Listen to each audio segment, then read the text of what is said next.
All right. Good evening, class, and welcome everybody to this week's lecture and practical sessions. We are still covering cybersecurity fundamentals. We are going to finish with that this week and delve right into the web masterclass. Thank you. Good evening. Good to see you all. And I'm so excited to be here with you tonight. In just a few minutes ago, I had a small network issue, but I've quickly resolved it and I'm ready. I hope it doesn't break within the class. But I want to, yes, thank you so much, Gloria. Thank you. Thank you. Thank you. And welcome, everybody. I want to let you guys know that the journey in the main training program we've been taking baby steps and we are doing warm up, and very soon we are going to take off in a very, very structured, and we are going to take off in a highly organized way, and we are going to take off in very, very serious ways, and we are going to go into several dimensions. And when we started this new program, we started with Python intermediate class, and I'm so excited about those lessons. And I believe you've all submitted your projects and you've published your project by now. I don't know about you. I hope you have. And we moved into binary codes. And the lesson binary codes is a lesson that is so important. I've been teaching it for some years now, and most of the time people come back to me and they tell me that what we learned in the binary class is like it is really helpful, and it helps you, it makes you understand so many things. And I've gotten a lot of feedback about it, and I don't know about you, that was a very, very important lesson we had. And having that understanding to deal with binary codes and to create, understand how the system works is an incredible skill to have. And I'm so happy we did that. And right after that, we moved into, right after that, we moved into cybersecurity fundamentals. And we've talked about some types of um, computer threats, computer attacks, and we are preparing. This evening, we are going to move on to the next aspect of this training, and we are going to be done this week, and we move on to some advanced practicals sessions. So let's get ready. Let's get ready. Let's get ready. We are going to move and we are going to do so many things.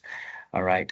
So let me just get my screen shared and we get right into it. I want to begin by playing a simple video, and we will start with that video and get into it. So let me look for it just to prepare set the stage. And I think even before the video, let me just go ahead and let's take care of this. I want to let you know that you have to push yourself because no one else is going to do it for you. You need to push yourself because no one else is going to do it for you. Sometimes we think that other people are responsible for our lives, and we feel like other people should be responsible for us. Other people should do certain things for us. And sometimes we feel other people have not done some things for us, and we blame people for how our lives are. We blame people for our situations. But the reality of life and the mindset that will move you forward is that you have to understand that you are responsible for your life and you have to push yourself forward. Your education, you have to push yourself. Your career, you have to push yourself. Your future, you have to push yourself because no one else will do it for you. No one else will do it for you. You need to have a vision of yourself. You need to be self-motivated. You need to you need to see that you are the driver of your life. Okay, no one else will do it for you. And sometimes the hardest truth is that people don't really think about us the way we think people should be thinking about us.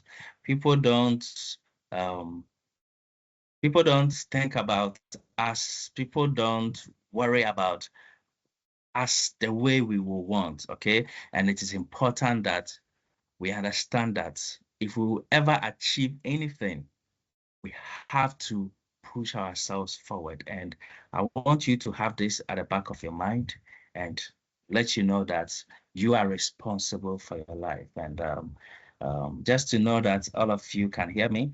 If you can hear me, please put in the chat, I am responsible. I am responsible. I am responsible. Don't blame your parents for what they didn't do for you. Don't blame your parents for what they couldn't give you. Don't blame anybody for what they did to you. Don't say that it is okay to fail because this person did this to me.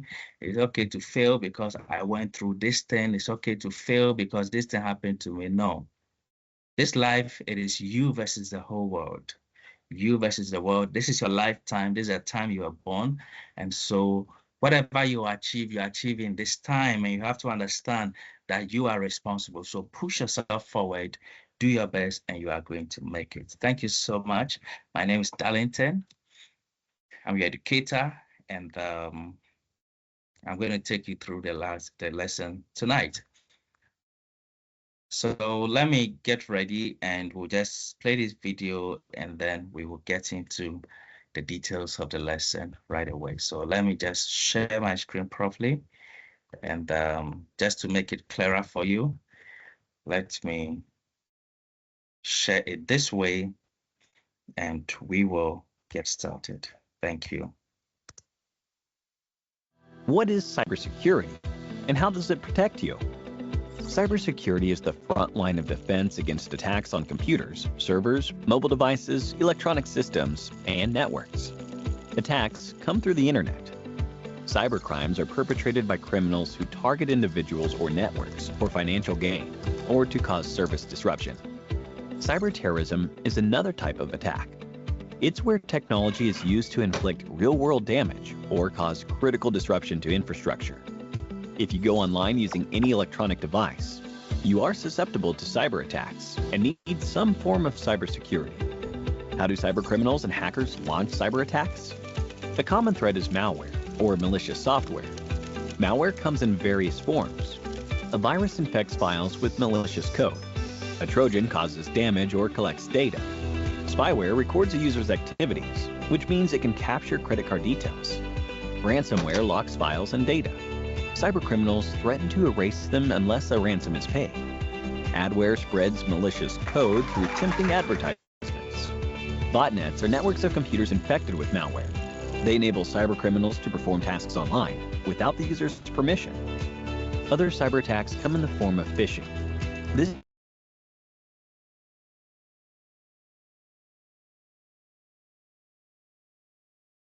is an email or message that requests personal information, such as passwords or credit card numbers. This gives hackers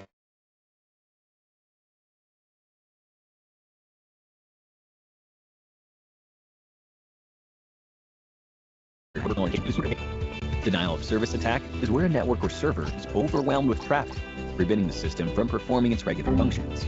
While those affected the most from cyber attacks are retailers and medical providers, public services, individuals are still at risk. And it only takes one person to accidentally download malware onto their company's network.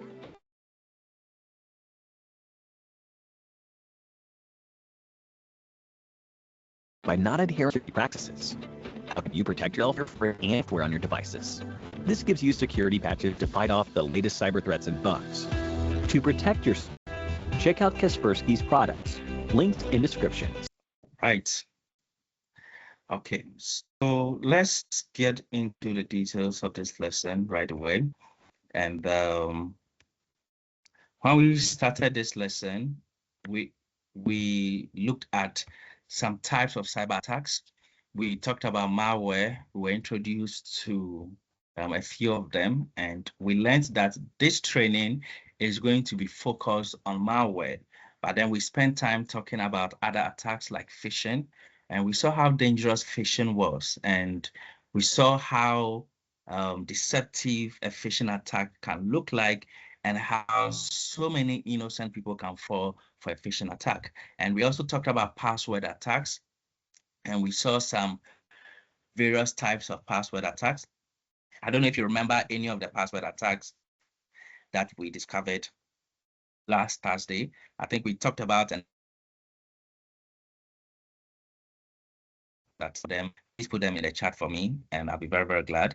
And then we also talk about denial of service attack, an attack that can deny um, um, a server from performing its duties. And we also looked at man in the middle, drive-by downloads. We talked about SQL injection. That's a very dangerous attack that every developer needs to be aware of, because if you don't know about SQL injection, what can happen is that the systems you build can easily be hacked. And so it's a very, very simple type of attack that we should be aware of. And if anybody remembers any of the password attacks, I think it's very, very interesting. That's what we learned over there. And this particular lesson, we are going to focus on malware again, and we are going to go into detail. So we are going to look at the various types of malware, and we are going to study about them. So now we are going to go into a research on what malware is and the various types. So we are going to look at the characteristics of the various types of malware. And if you remember any of the types of malware, you can also put that in the chat as well. We are going to do a study on them, and then we will learn how to prevent and how to clean systems that are infected. Now, the best thing is to prevent systems from getting infected, but then we should also have the skills to clean systems before they get infected. And the goal of this particular lesson is to help us differentiate between the various types of cyber attacks. I don't know if anybody can hear me. All right, so you might not put in the chat brute force attack. So these are password attacks, and you remember how brute force is. This is a word that you will never forget. Brute force attack. There's credential stuffing is also very, very interesting. We looked at the dark web and how the dark web can give a list of passwords for hackers to try. That is very, very dangerous. All right. So we are going to go into cybersecurity, and we are going to do a research on the various types of malware.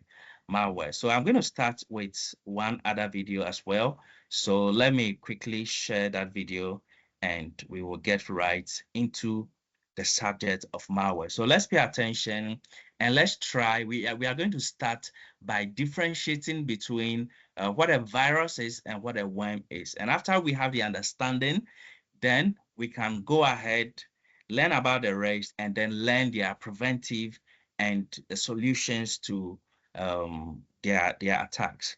All right, so let me quickly share that video, and we will zoom in into the differences between viruses and worms and all the other types of malware. All right, let's watch this. These days, people seem to use words like malware and spyware a lot more than virus, making the latter conjure memories of Windows 95, AOL CDs, and Jeff Goldblum taking down an alien mothership. So why is that? What qualifies something as a traditional virus as opposed to the more recent malware designation? And are viruses still around? Great question. To understand what a virus is, we'll start with a look at the original biological meaning of the word. Biological viruses, like the ones that can make you sick, are parasitic. They inject their own code, in this case either DNA or RNA, into a host cell as a means of replication. This code causes the cell to make a ton of copies of the virus and ultimately burst, sending new viruses everywhere. Rinse and repeat. Computer viruses operate via a similar principle. Unlike some forms of malware, which are fully executable programs, viruses tend to be smaller pieces of code that can fuse with other programs or files and only replicate when conditions are right. So they can be triggered by a certain date and time, opening a certain program, or even hitting a certain amount of disk usage of all things. After a virus is triggered, it will try to copy itself and spread, infecting other files and programs along the way, sometimes over a network. And just like real viruses, these virus copies can be a little different from the original, making it hard for antivirus software to eliminate them. Similar to how the many variants of the cold virus make it difficult to create a vaccine for. Some even come encrypted, making detection even more complicated. Of course, viruses, biological or digital, wouldn't be a problem if all they did was just copy themselves. But just like the chickenpox virus will make you sick, a computer virus can contain a payload that will cause some kind of effect, which could be anything from just displaying a joke to permanently corrupting your important data. These days, viruses can trigger DDoS attacks, which you can learn more about up here by infecting lots of computers and getting them all to attack a specific server at once. And since these annoying effects can be caused by other types of malware, many people have used the terms virus and malware interchangeably. But this is incorrect. For example, the famous I love you attack back in 2000 was caused by a standalone script or program disguised as a love letter and sent out via email attachment. So because it emailed itself to other people in the victim's contact list rather than relying on inserting itself into other programs to spread, there was no host program that I love you infected. It would be more accurately referred to as a worm rather than a virus.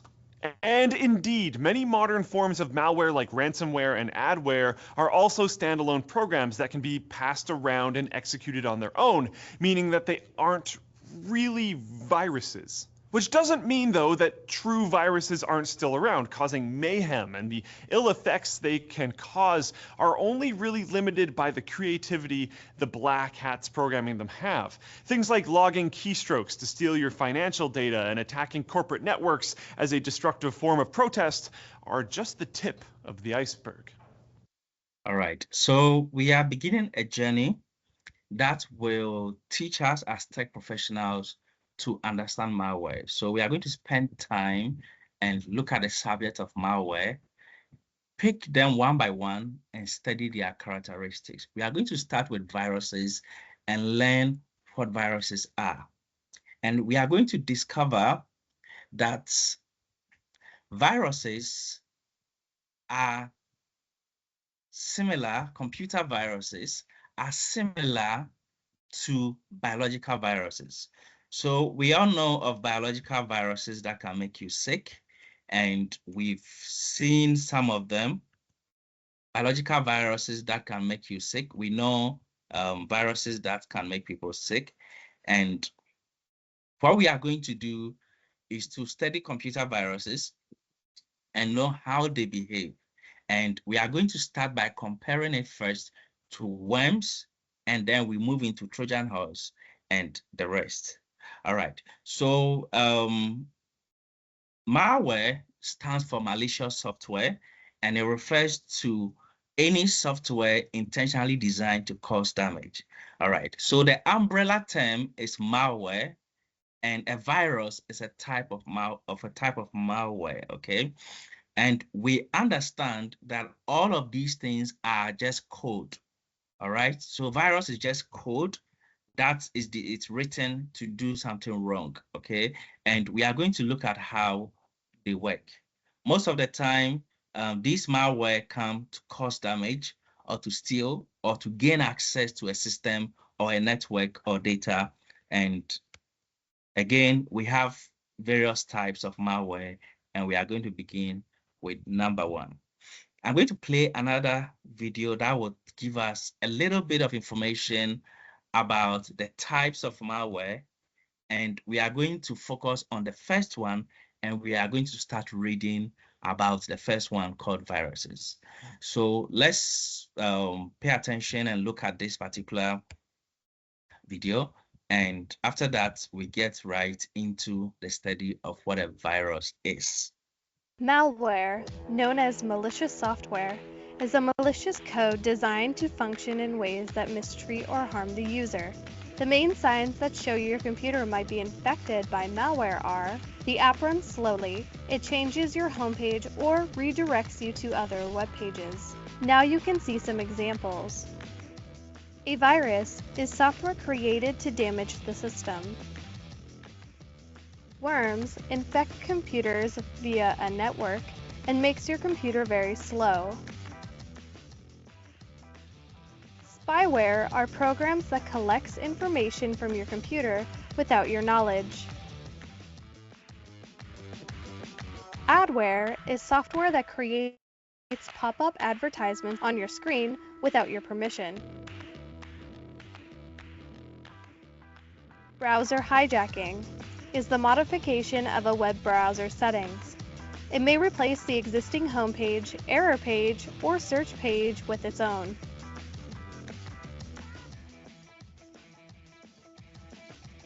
A Trojan horse. When this software runs, it allows the entrance of other malware into your computer. To keep your computer safe, you have to. All right, so over here we have seen the behaviors of some of these malicious software, and we are going to begin our research and studies into all of them. We are going to start with the first one called viruses, and viruses are not the only types of malware around. Sometimes people just talk about viruses, but they don't know that there are other types of malware. But then a virus is a particular malware that behaves in a certain way. And our job tonight is to look at how a virus behaves. So I'm just going to listen to the part of virus alone, and then we'll start reading about it. A virus is software created to damage the system. All right, so all they said is that a software created to damage the system. That is all they said about viruses. A software created to damage the system. That means viruses have an agenda, and one of their main key agendas is to damage a system.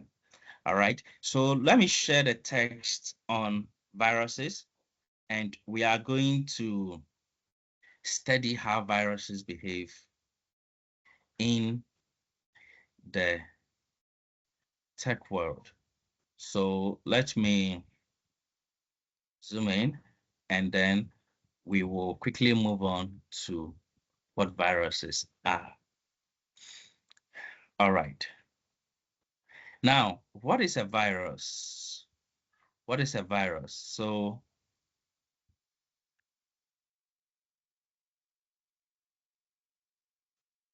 a virus or a computer virus, much like the flu virus or coronavirus, is a malicious program.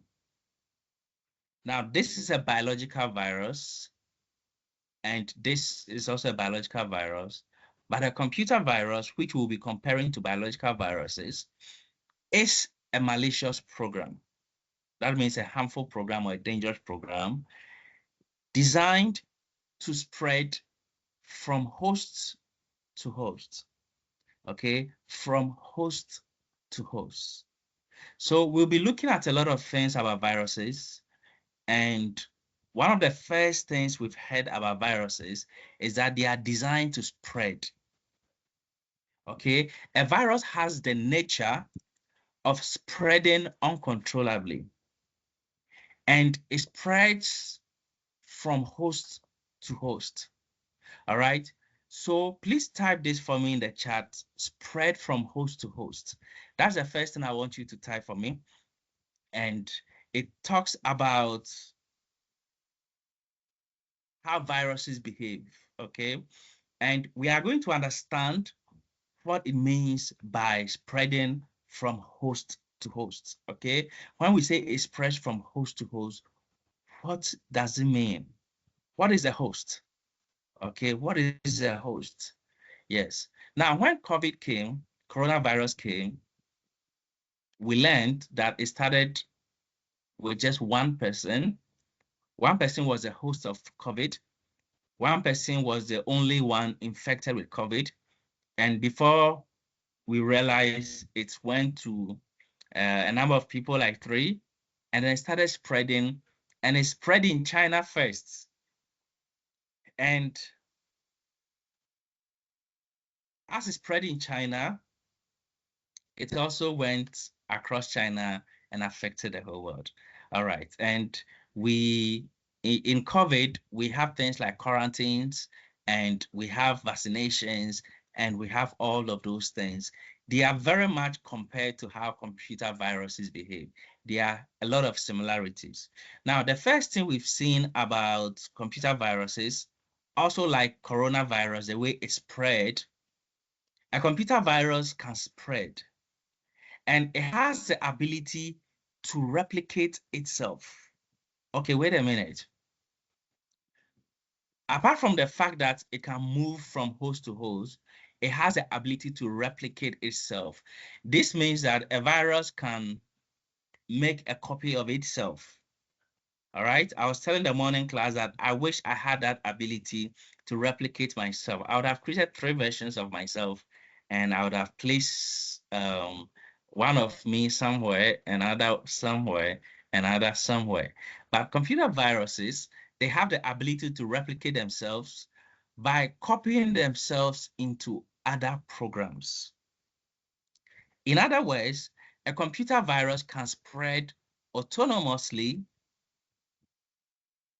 automatically, by embedding itself into other executable files or documents. Now, when we read a little, the first thing we are going to explain here will be the meaning of host to host here. Once we understand what this is, and once we look at worms, computer worms, we are going to understand a lot of differences between viruses and worms, okay? Now, viruses can spread uncontrollably. That is one thing about viruses. They can spread uncontrollably. It's like they just want to spread. They just want to spread, and the attack they want to invoke, or they want to release, they just want to become many, and they just want to attack a system, okay? And they like to damage a system's core functionality and delete or corrupt files. So when a virus infects a system, it will try to damage the core functionality of the system. That is why the video said a virus is a software created to damage a system. So malicious actors or cyber criminals or hackers create these viruses, and they plant them where they want to cause distraction.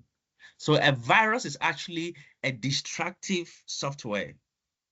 And when a virus is created, it has a serious agenda, and we'll look at how destructive a virus can be and the various areas that a virus can target, okay? So please pay attention and make sure you are following. If you have questions, please ask, and we will provide answers to them. All right.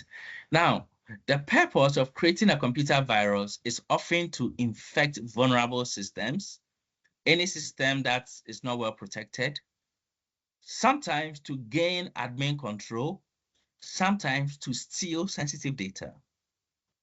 Hackers design viruses with bad intentions, with negative, malicious intentions, preying on victims by tricking them into executing the infected programs.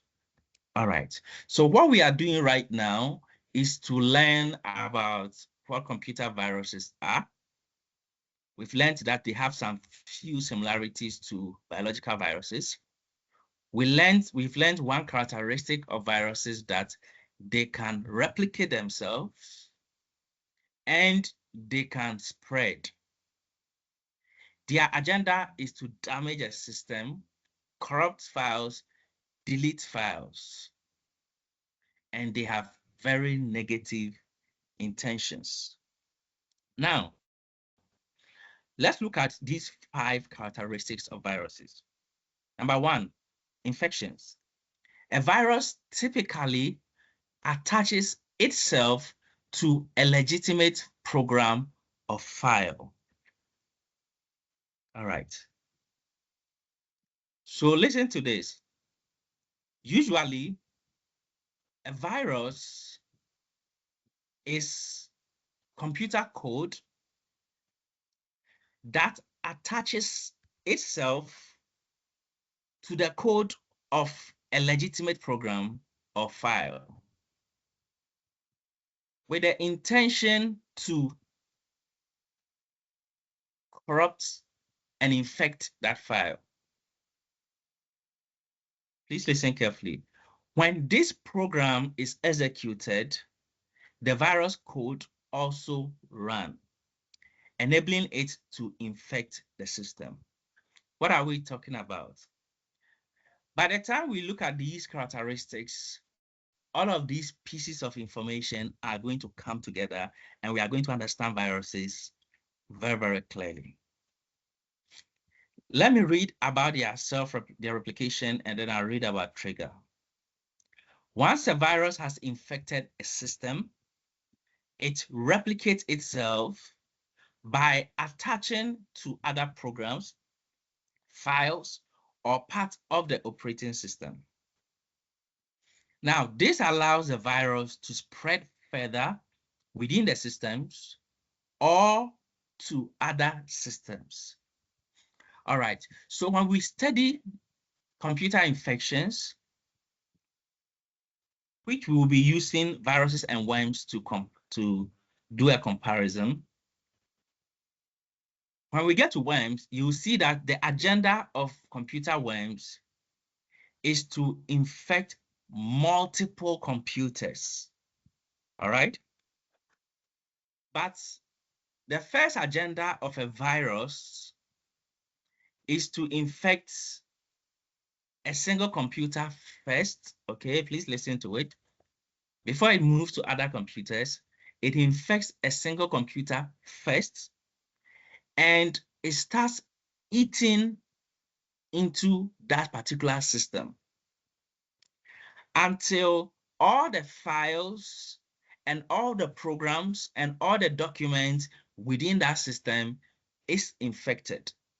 So we are going to understand that viruses often operate within a system. And when we talk about from host to host, we are talking about the programs within the system, and we are also talking about the files within the system.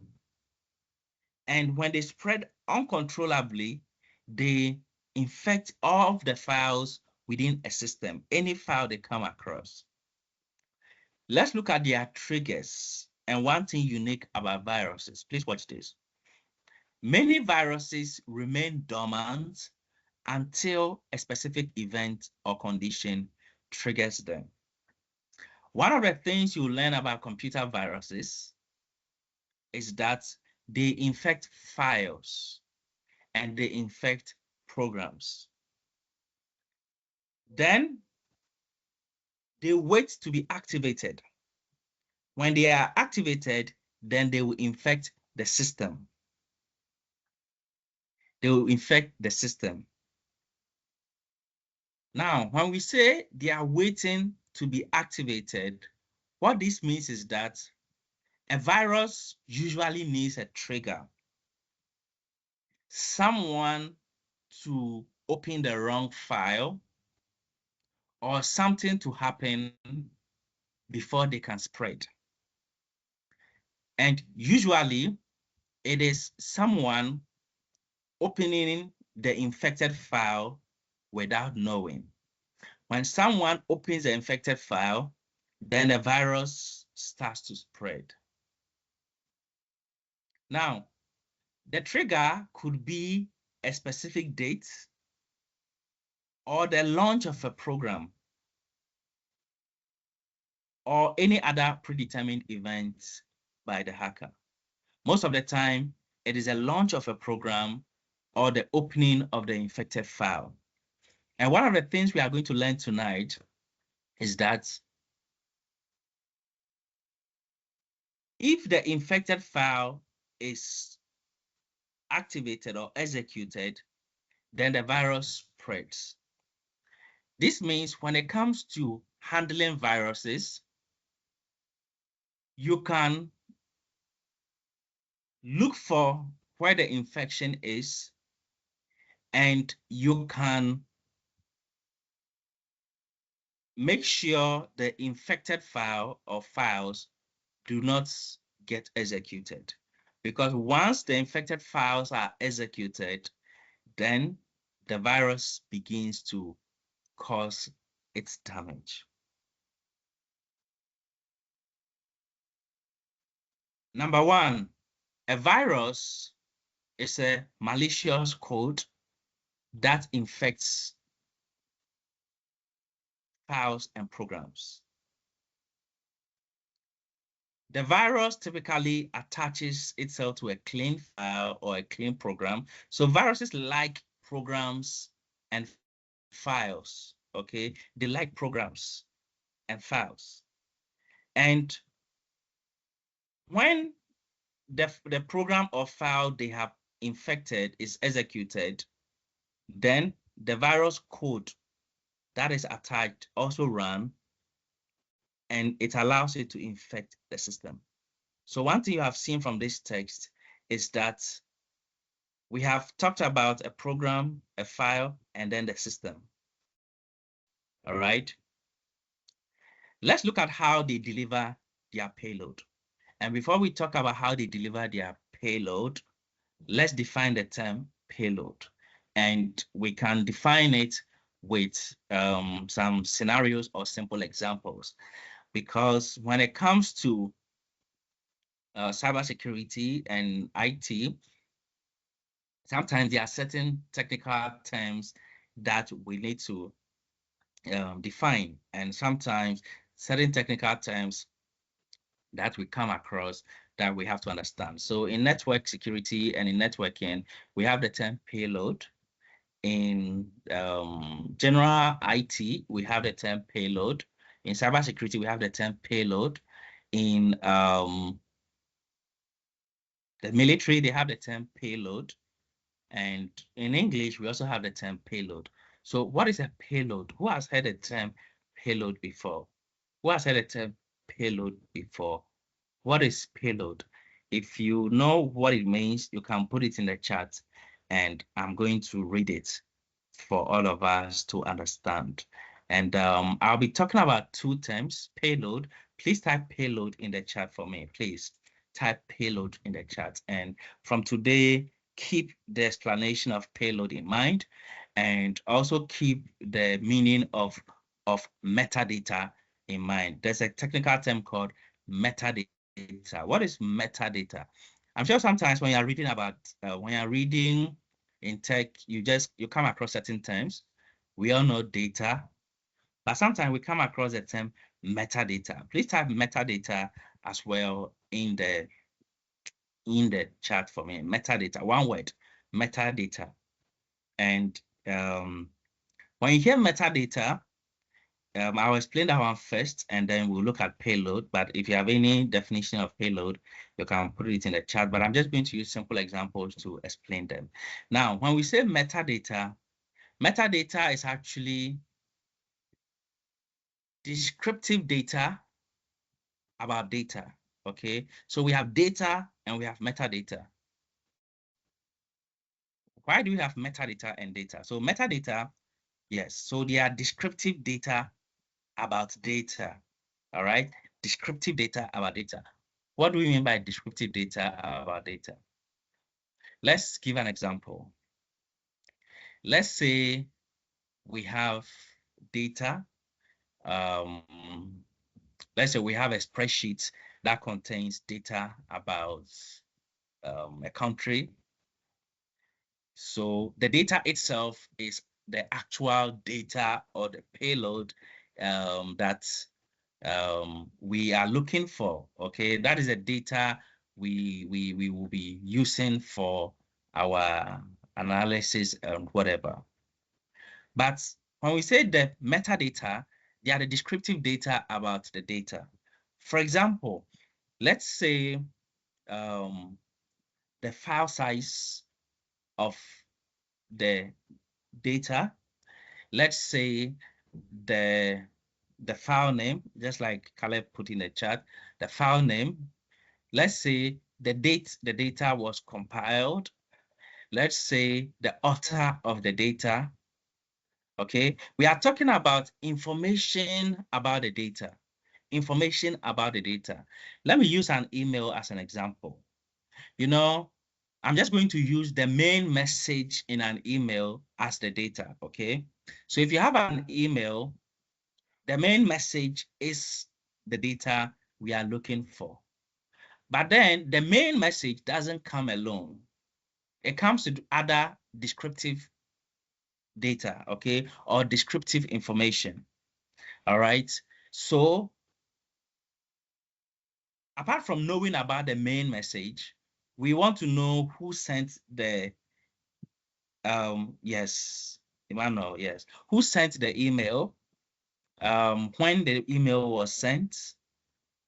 Who is the email intended for? Which server the email was sent from? Which server the email is supposed to be delivered to? And actually, if you study about emails and email servers, there are a lot of details that are required so that the email can be delivered properly. Now, all those details, all those descriptive informations, all those attributes or properties, they are not the main data. They are details about the main data. So details or description about data is called metadata. Metadata. Metadata. So that is what metadata is. It is data about data. Descriptive information or properties or attributes of data. Then when we talk about a payload is also similar to what data in this example is. And a payload refers to the actual data, okay? A payload refers to the actual data. Let me use the email as an example first, then I'll use a military example. Now, when you send an email, what you intend to deliver is the message within the body, okay? The message within the body. That is the intended content that you want to deliver, okay? So in networking or in IT, the intended data has a term called payload. The payload is like the intended data that is supposed to be delivered, all right? Let me use a military example to explain it. In the military, they use the term payload all the time, okay? In the video we watched, you even heard the term payload. Now, in the military, they have missiles that will go somewhere and explode, all right? So the missile can travel from one location, and the missile has a lot of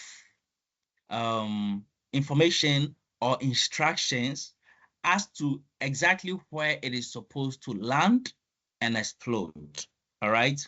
Now, let's start from how they created that missile. First of all, they had to create a system that could be made to take off or fly. So they created these aerospace technologies within it, and they created this rocket technology within it. to make it take off. It also has a lot of electronics within it for it to be able to understand the instructions. It has a lot of engineering done into it, okay? But then, what exactly is the missile trying to deliver?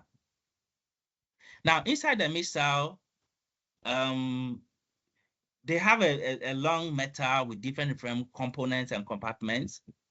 But there is one particular compartment that contains exactly what they are trying to deliver.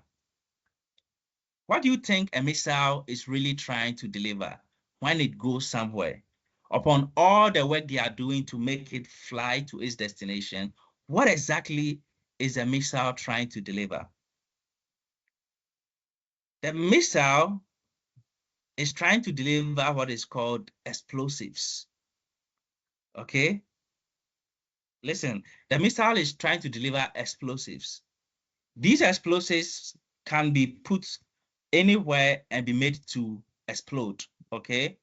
But then we want the explosive to go to the target first before exploding, all right? So inside that rocket, inside that missile, all the work they did was to deliver the content that is hidden at a certain portion of that missile.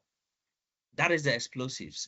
And when it gets to the target, it is going to explode. Once it gets to the target, it is going to explode. So in the military, when they talk about the payload, when you see a missile traveling, what is the payload? The payload is actually what it is carrying to deliver, okay? The actual content that is being sent to deliver. That is what is referred to as the payload.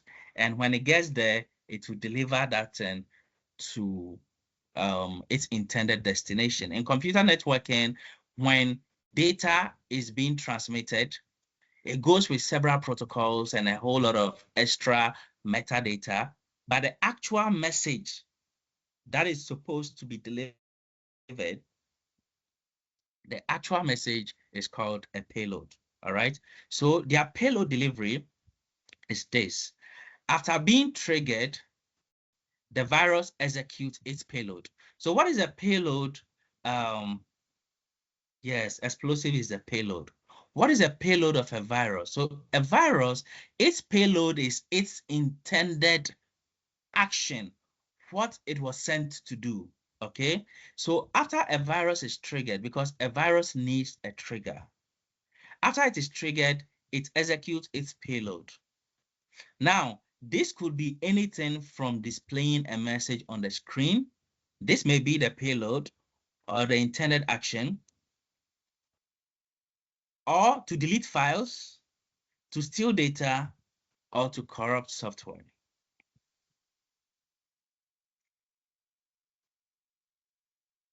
Exactly.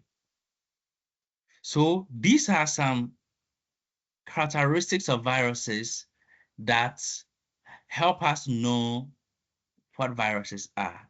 And sometimes these things will become clearer if you compare them to others, okay? And before tomorrow, you are going to see them very, very clearly, okay? We are still gathering the information, and so it is coming piece by piece, all right? Let's look at how viruses spread. They spread to other systems. And when we say they're spreading here, we are talking about to other systems. They can spread through various means. Number one, through email attachment, through infected USB drives, or through network connections. Okay. So one thing I will try to make you understand about viruses is that a virus's intention first is to a system and the content of the system. So the host of a virus is usually a program on a system or a file on a system. And when we say a virus spreads, what happens is that it eats within that same system and corrupts all the programs that it can corrupt and all the files that it can corrupt. So when it is replicating and spreading, the picture I want you to have is that it is within a system, okay? When we get to worms, you see that worms do not really operate that way. Worms travel to other systems, okay? Now, a virus can spread to another system, but that one, it does that with specific human intervention. That is through a manipulation through email attachments. That is it being sent to somebody, or through an infected USB drive that is sent to another system, or through a network when other computers are connected to the infected computer and they try to share resources and the infection travels to the other system. But the main spread of a virus is within a system. It's going to be very clear. Now, let's look at the types of viruses. The first type of virus we will see here is called a file infector virus. File infector virus. Please put this in the chat for me. Okay, and you can see that the first word we saw here about viruses is file. Okay, file infector virus. Let me see this in the chat and then we'll continue. Okay, let's pay attention and let's read all of this. When we put them together later, you will see the clear distinction. All right, now these viruses attach themselves to executable files. These viruses attach themselves to executable files and spread whenever the infected program runs. Okay, we are looking at types of viruses, and the first one is a file infector virus. And a file infector virus attaches itself to executable files. So if you are a Windows user or on the Windows operating system, executable files have these extensions, okay, .exe. All right. Then we also have .com, and we even have .bat. These are executable files. All right. We have several files on a computer, but any file that is called an executable file is a file that contains a program or a script. Okay. So you realize that all the programs that run on your computer, you realize that they are all executables. Okay. Let me show you one or two examples and it will clarify the point here. All right. So let me try and see if we can discover this in the task manager. And in the task manager here, we can see all the programs that are running right now in the computer, and we can see the resources they are using. When we come to performance, we will see how the CPU is performing right now. We will see how the memory is performing right now as we speak and all that. My focus right now is on the details of a program, of what we are talking about. Now watch this. Watch this carefully. You can see that all that are running right now in my system, right now, you can see that they are all executables, all right? So this Chrome is running, it's an executable, it's running now, it's running now. And you can see the amount of Chrome I have opened and they are running. So any program that is running right now is an executable. And an executable is actually a file on your system that contains a program. So all the programs you run, all of them are executables. Look at this. All of them are executables. Even the Microsoft Teams we are running is an executable right now because it's Windows. Windows uses executable to run its programs, okay? And all your executable files are stored somewhere on your system. Let me open to my file explorer and open to drive C here and show you one or two things quickly, and then we move on. Now, over here, we have a directory here called program files, and we also have program files x86. I'll be talking about the two soon. Then we also have this Windows directory. We have this users directory. These are very, very sensitive directories on your computer, okay? Your Windows directory here is a directory that cannot be tampered with because this is where your Windows operating system resides. And the files within this directory are system files. If you touch this directory, your computer can fail to start.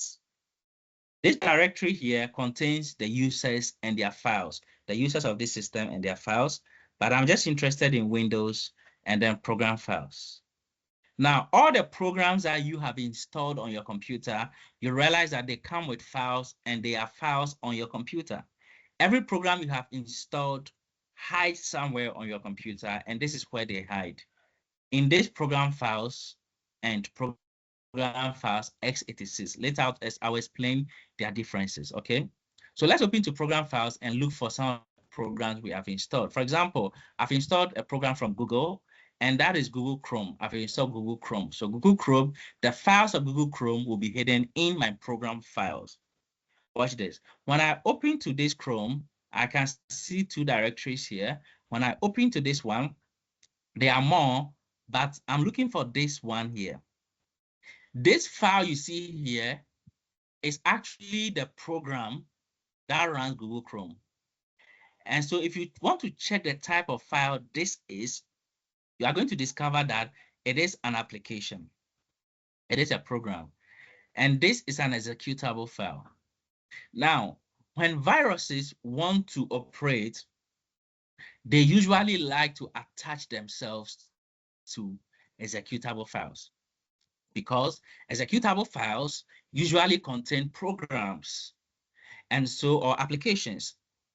And so once they are executed, they run the scripts within them. All right. So when a virus is attached to this, what happens is that the moment you run this, the virus also gets executed. All right. The virus also gets executed. Now, a file infector virus is a type of virus that attaches itself to executable files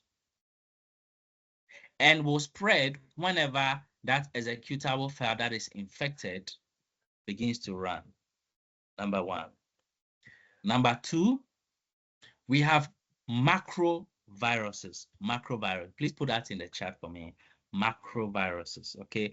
All of these things, we are just gathering information. So just please listen to them. Very soon, you see that they will all come together and they will form one meaning. All right.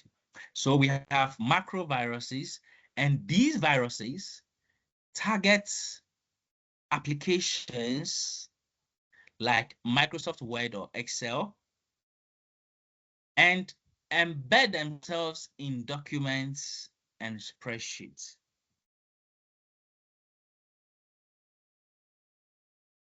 They are like macros. They are like macros.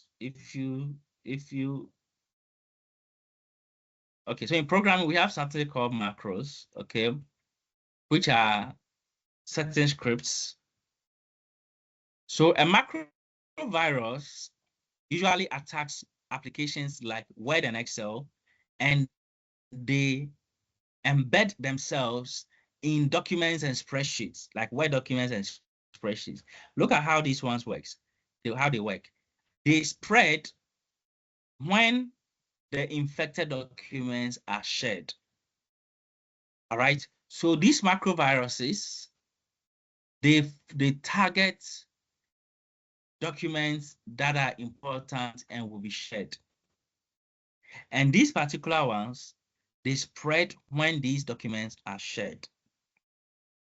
We also have what is called a boot sector virus, boot sector viruses. These viruses target the boot sector of a hard drive, which is responsible for starting the operating system. They spread when an infected system boots up from an infected disk. If you study about computer hard disk drives or SSD drives, especially the hard disk, you are going to learn that there is one sector or one part of that hard disk that is referred to as a boot sector. This boot sector is responsible for booting the system, and it contains specific programs or scripts that allows your computer to boot. And one of the most dangerous types of viruses are viruses that target the boot sector of a drive. This means that where they are hidden in the boot sector, they are activated and they spread when the computer boots up. And these particular boot sector viruses, most of the time, they are very hard for antivirus to detect because they have occupied a controlling area within the system. And they are fully embedded in the operating system. So for the antivirus to even get them, it is very difficult. All right. We also have polymorphic viruses. These viruses change their code or appearance every time. So we have viruses that can change their variants. They can mutate. Please type the term mutate in the chat for me. Type the term mutate in the chat for me. Because if you listen to scientists and those who study human viruses, they tell us that the viruses that they fight, they mutate. This means an Ebola virus that may infect one country somewhere can change. It is the same Ebola, but it has mutated. This means that the vaccines or even the cure, if there is something like that, will not work on the mutated version because the mutated version has changed. We have some computer viruses that can also mutate. They can change their appearance. And these ones are called polymorphic viruses. They change their code and their appearance every time they spread, making them harder to detect by antivirus software. So either the virus targets the boot sector, either the virus is a polymorphic mutating virus that can change. For example, in the video, we learned that even flu virus, there are several variants of flu virus and they can change. And even COVID, when they started looking for vaccines and all that, they started talking about COVID being mutated.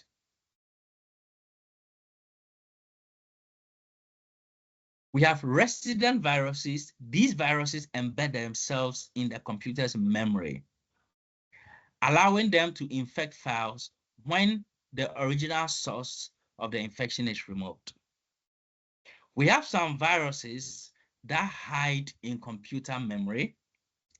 And what they do is that once the original infections are removed, they come in and they start to infect.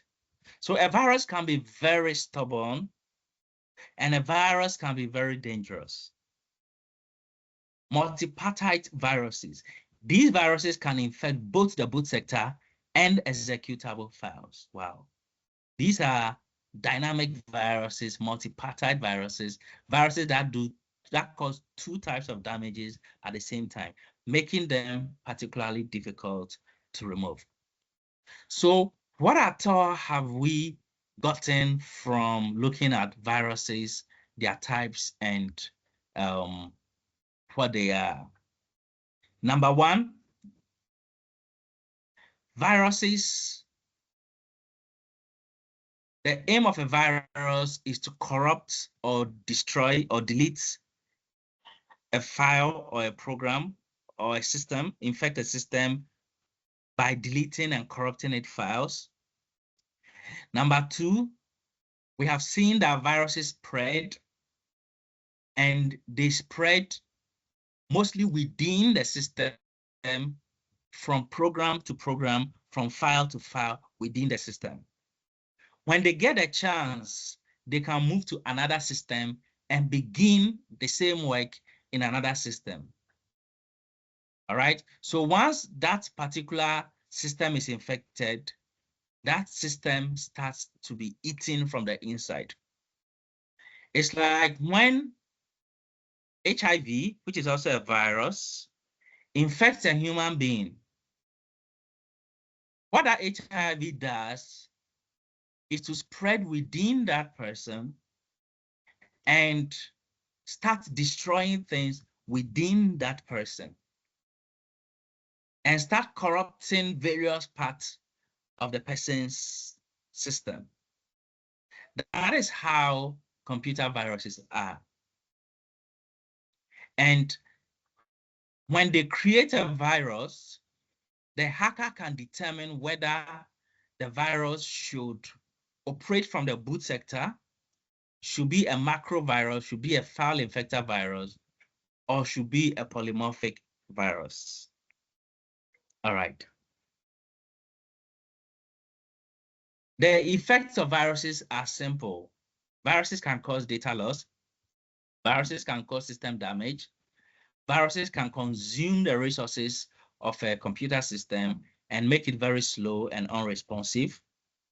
Viruses can steal data, and viruses can spread to other systems, but mostly they operate within one system.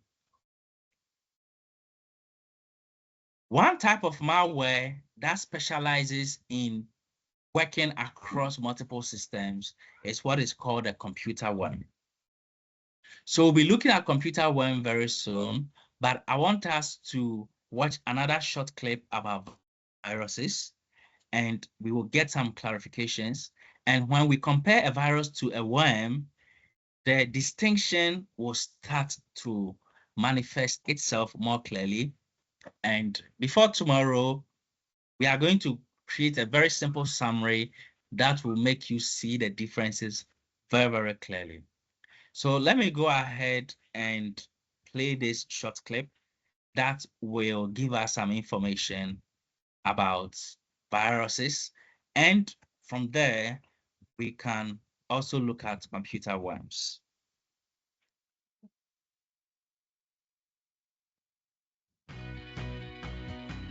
Viruses, worms, Trojans, and bots are all part of a class of software called malware.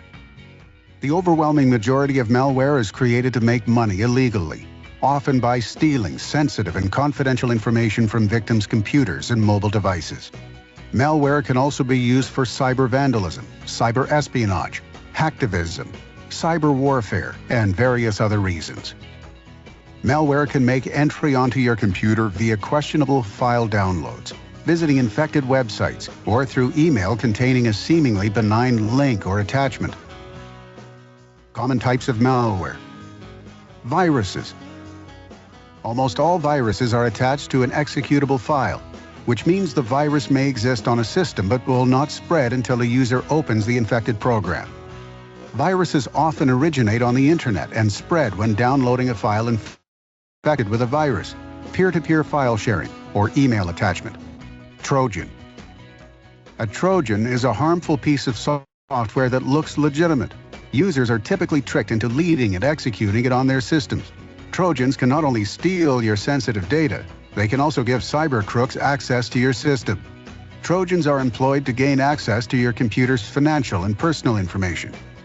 Ransomware. Ransomware holds your PC hostage and demands money. It locks up your computer, threatening to destroy data, demands ransom or a payment for release of your data, files, or to regain the ability to use your computer again. Spyware. Spyware secretly gathers private information about the user activity, such as internet usage, and logs keystrokes via the process of keylogging to steal passwords and other sensitive data. Worms. Worms can replicate themselves and infect multiple computers on a network, causing major damage. Network worms often use computer networks to spread, slowing down traffic and relying on security failures such as outdated operating systems and no antivirus programs installed. In contrast, viruses require the spreading of an infected host file. Worms are a standalone software and do not require a host or human help to spread. The best way to protect your system from malware is to keep your operating system clean. All right. So we'll be looking at worms, and we will look at the characteristics of viruses and worms. Okay. In the previous video that we watched, we saw the description given to viruses and worms. Listen to exactly what it said. Malware, known as malicious software, is a malicious code designed to function in ways that mistreat or harm the user. The main signs that show your computer might be infected by malware are: the app runs slowly, it changes your homepage or redirects you to other web pages. Now you can see some examples. A virus is software created to damage the system. Worms infect computers via a network and makes your computer very slow. All right, so this is all that was said about worms. And it said worms infect computers through a network. And one of the goals of a worm is to make your system slow. All right, this is how worms look like. From the second video that we just watched, we learned a whole lot about viruses and worms. One of the things that this video said was that usually viruses like to attach themselves to executable files. And one key thing that we heard in this video is that a virus may be on a system, but it is not going to spread until the infected file has been activated by someone or executed by someone. Then the virus will spread. Now, when it got to worms, one of the key things that was said about worms is that a computer worm, listen to this part very well. Worms. Worms can replicate themselves and infect multiple computers on a network. So over here, this video has also mentioned network. So worms replicate themselves and they like to operate when it comes to networks, okay? Or they use networks to replicate. Now, one key thing we will see about the difference between viruses and worms is what will be said next. Causing major damage.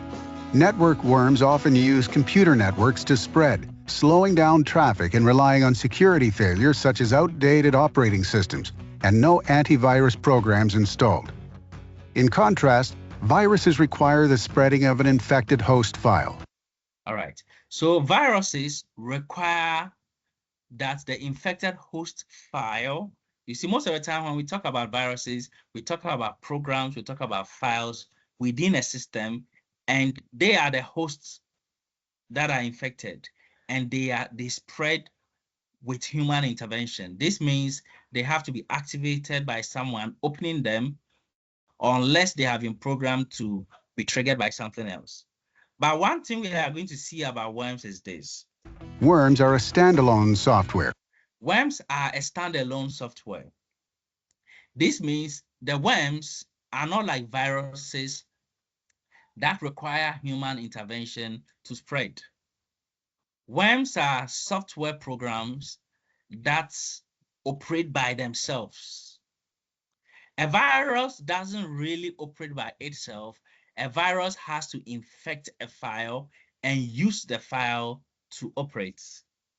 But a worm is a standalone software. And do not require a host or human help to spread. And worms do not require a host or human help to spread. All right. So one key thing about computer worms is this.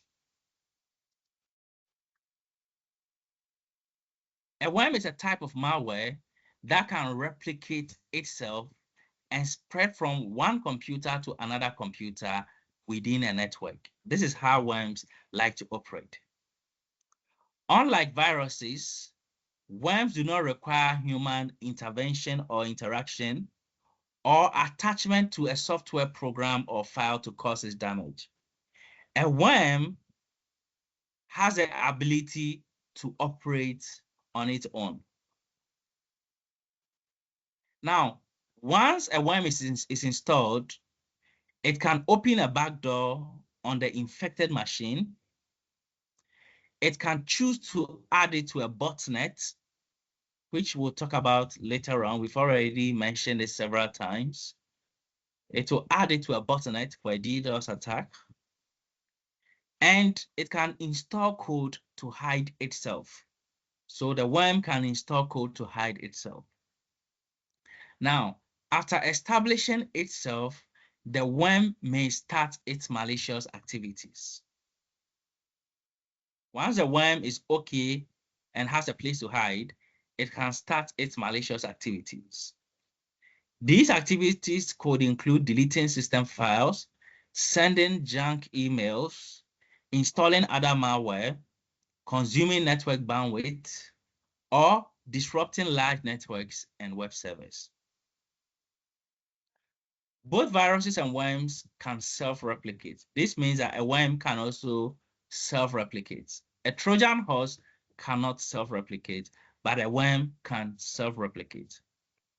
Now, worms primarily spread via networks, okay? Worms usually spread via networks, infecting other machines connected to the network. Unlike viruses, worms don't attach themselves to files or programs. Instead, they exploit network vulnerabilities and self-replicate and spread not just locally, but have the potential to disrupt systems on a global scale. So one key thing we've seen about the differences between viruses and worms is that worms infect machines, and a worm wants to make a machine a zombie and infect it and wants to move to another machine. It is not a virus that is interested in focusing on the machine that it has infected and infect all files within the system. A worm wants to move to other systems, and a worm can move by itself, and a worm looks for loopholes in a network, vulnerabilities in a network, and spreads within a network. Characteristics of worms. Exploitation of vulnerabilities. Worms typically exploit security flaws in operating systems, applications, or network protocols to gain access to a system. These vulnerabilities can be in the form of outdated software, unpatched systems, or weak network configurations. Replication. Once inside a system, the worm replicates itself, creating copies that can be sent to other systems.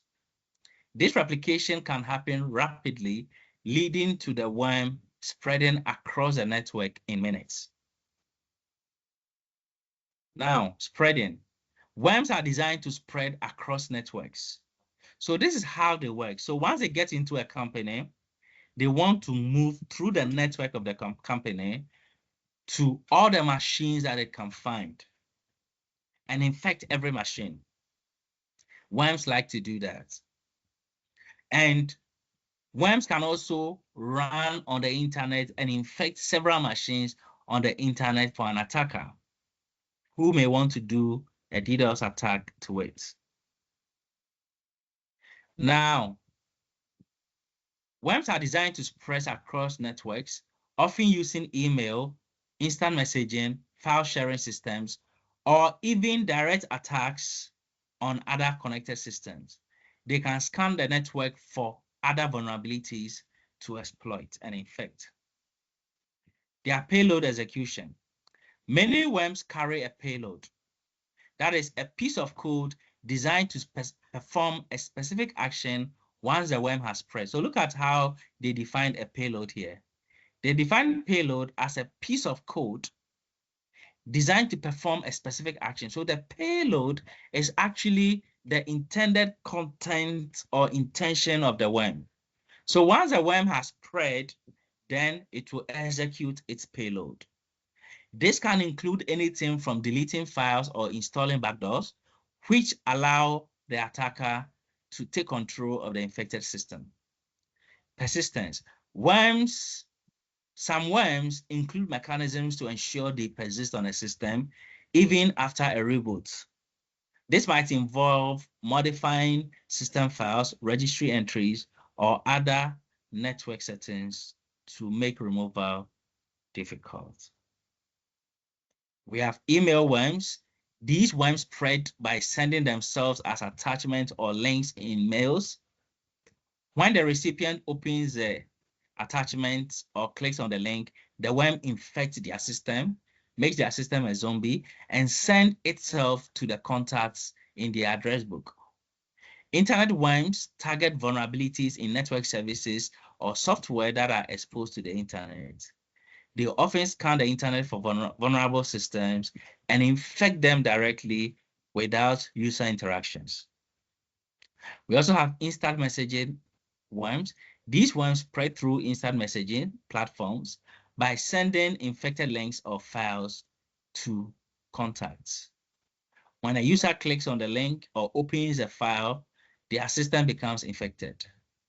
So through chat systems, a worm can also spread across because a worm wants to target as many machines as possible. File sharing worms spread through file sharing networks or services. They disguise themselves as legitimate files, and when downloaded and executed, the infected user system or they infect the user system. Network worms specifically target networks, exploiting vulnerabilities in network protocols or configuration. They can spread rapidly across a local or a wide area network. Effects of worms. Worms can slow down systems. Most of the time, they like to cause a system to be slow or a network to be slow. They will eat up the bandwidth of the network and the network will be slow. Worms can cause data loss. Worms can make a network congested and make it slow and make it malfunction. Worms can gain unauthorized access, and worms can cause financial losses. One of the key differences between viruses and worms is that, number one, their definition. A virus is a malicious program that attaches itself to files or programs. You see, a virus attaches to files or programs and spreads when the host file, when the host file is executed. So usually viruses infect files in a system and spread within the system. But a worm is a program that replicates itself and spread independently across networks. So a worm likes to spread across multiple systems. When it comes to attachment, viruses require attachment to the host file or program to function. What this means is that when the virus wants to work, the virus needs a clean file to infect. So when the file is infected or the program is infected, because they affect files, they affect programs, they affect files, they affect programs. So a virus wants to attach to a program to function. Now, a worm does not need to attach itself to any file. A worm doesn't need to attach itself to any program, and worms can spread through network vulnerabilities. All right. So worms are usually standalone. How do they replicate? Viruses replicate by infecting files or programs, which then sends the virus when executed. So they replicate through the files and programs they infect. Now, worms replicate by exploiting network vulnerabilities and spread directly from one system to another system. So a worm usually targets machines, several machines. A virus usually targets a single machine and spread within the machine. And when it finds its way to another machine, it does the same work, infecting and corrupting that machine.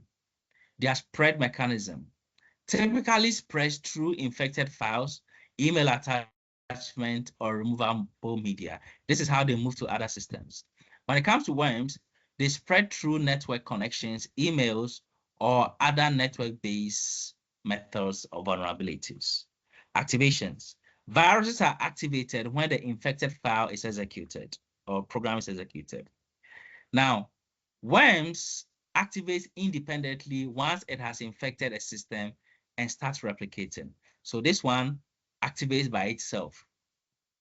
The effects can corrupt or delete files and may cause system instability. So one of the key things about viruses and worms is that viruses like to corrupt and delete, infect and delete files. Worms can consume network bandwidth, delete files, and install additional malware. Detection, often detected through infected files or programs. So most of the time when you read about viruses, you see these two terms, files and programs. Now, detection. Worms are often detected through unusual network activity. If you see that the network is not really behaving well, or unexpected system performance issues, it helps us to detect. Then self-propagating. Viruses usually need user action to spread. They need human intervention to spread by executing the infection as it relies on the infected files being executed. Then worms spread automatically or autonomously across networks without needing any action. This is how worms are. Example here, we have a Melissa virus, I love you virus. Here we have SQL, Slammer worm, Blaster worm, and all that. Tomorrow, I will bring some simple clarification on all of these things for this to be very, very clear. Right now, we want to take a short break. So welcome back from the short break.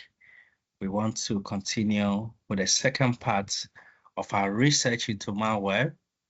And our goal is to understand how malware behaves. And with that knowledge, we will know exactly how to fight or defend systems against these types of malware. We have looked at viruses and worms. We will still get additional information to make them very, very clear. But we want to spend this time talking about a type of malware known as the Trojan horse. The Trojan horse is another dangerous type of malware. And if you are back from break and you can hear me, please type Trojan horse in the chat for me. Trojan horse, type Trojan horse in the chat for me. Trojan horse, please type Trojan horse in the chat for me. So let me see who will type Trojan horse. And if you type Trojan, you are not wrong, because sometimes we also call it Trojan. And talking about it collectively, you can say Trojans or Trojan horses or Trojan horse. But this is how it is. And this is a type of malware, an interesting one. And for us to get a lasting understanding and memory of Trojan horse, I want to tell you a short story about how we came up or how Trojan horses came to be.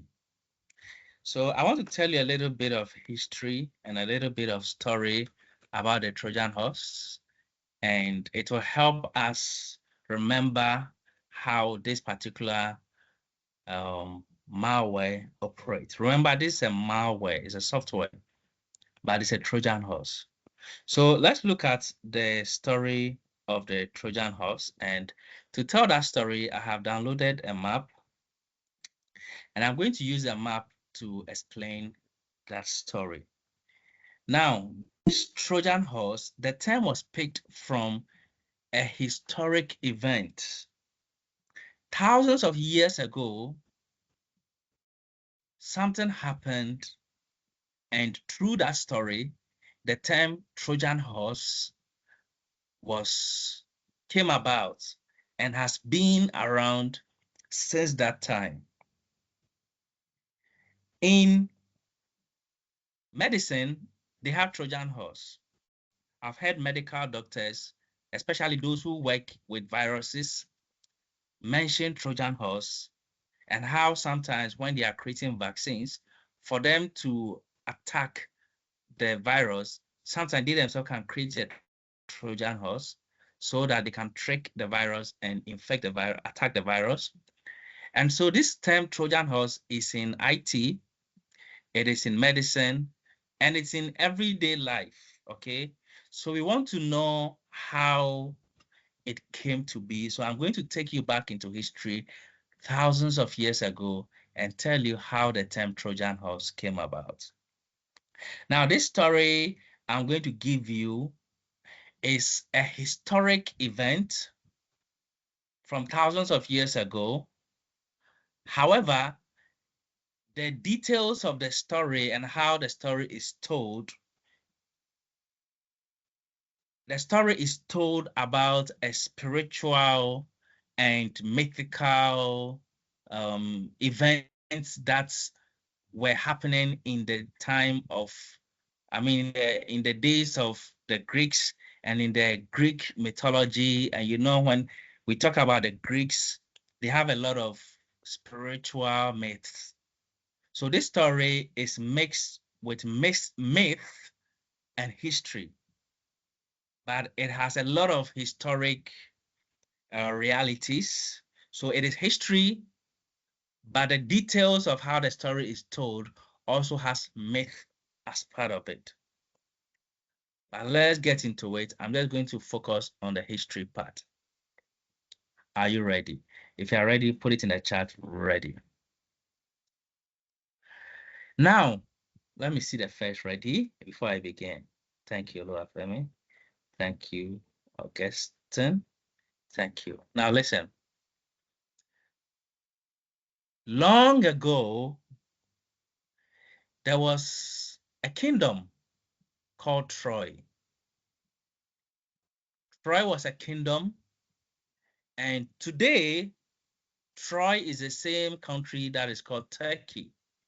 We all know Turkey today, where Turkey is right now. Thousands of years ago, that land was called Troy. Please type Troy in the chat for me. Please type Troy in the chat for me. And a lot of movies have been made about this story I'm about to tell you. And anybody who comes from Troy is called a Trojan. So please type Trojan. If you have typed Troy, please type Trojan. Anybody who comes from Troy is a Trojan. The same way, if you come from Ghana, you are a Ghanaian. If you come from Nigeria, you're a Nigerian. If you come from Liberia, you are a Liberian. If you come from Netherlands, what are you? Who knows what you are if you come from Netherlands? If you come from Netherlands, what are you? Who knows it? If you come from Netherlands, what are you? You're Dutch. I like that, Emmanuel. That's great. That's smart. All right. So if you come from Troy, you are called a Trojan.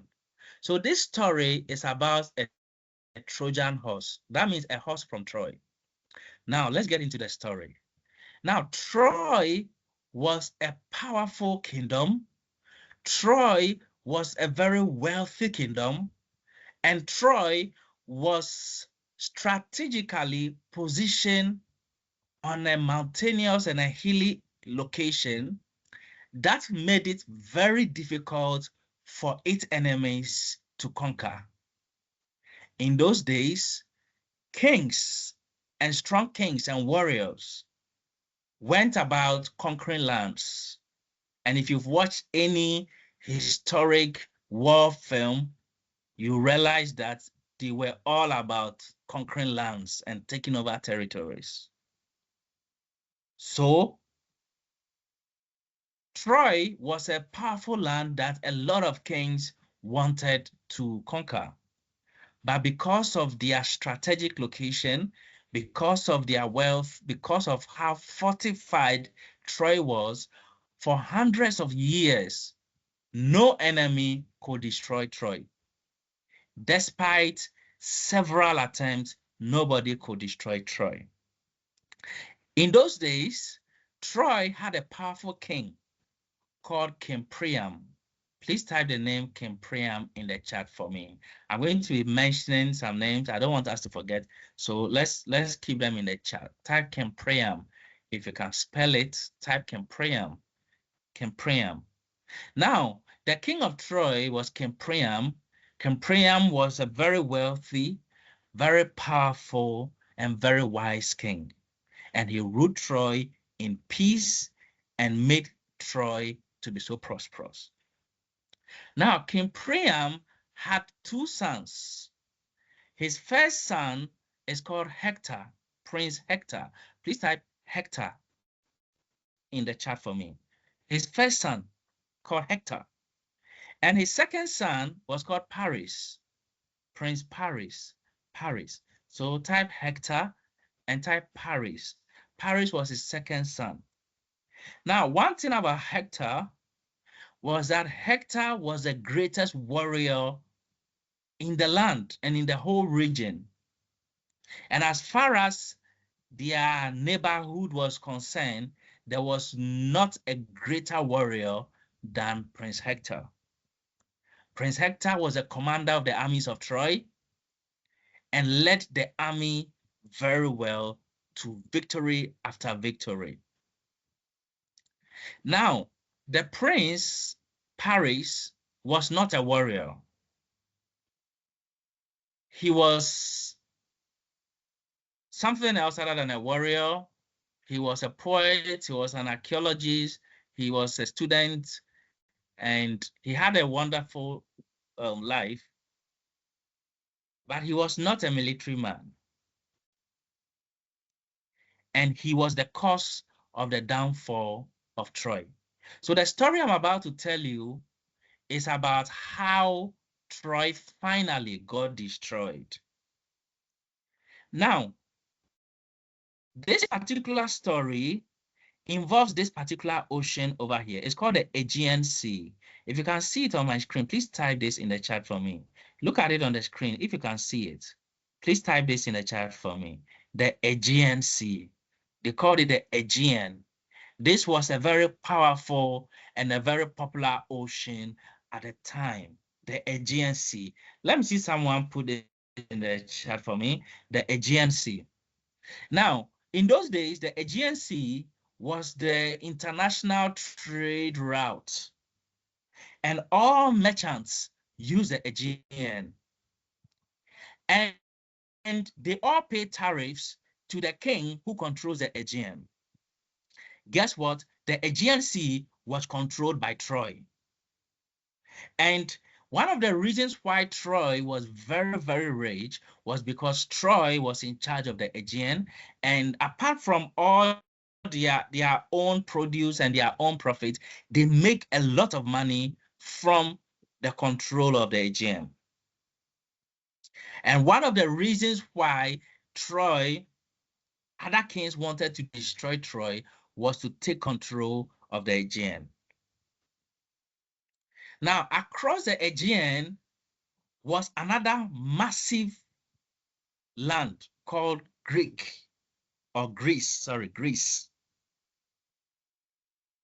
And in those days, Greece had several small cities or states, Like in Nigeria, we have several states. Greece had several states. And in those days, every state or city was a kingdom on its own and had its own king. On the land of Greece, there are several popular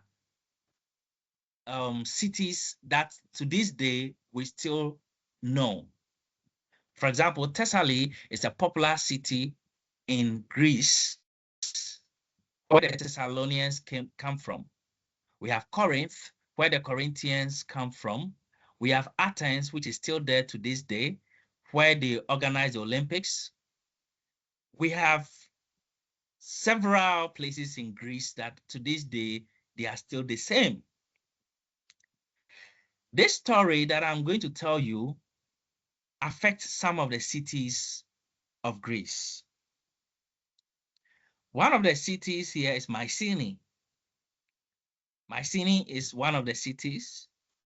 Sparta is one of the popular cities of Greece to this day.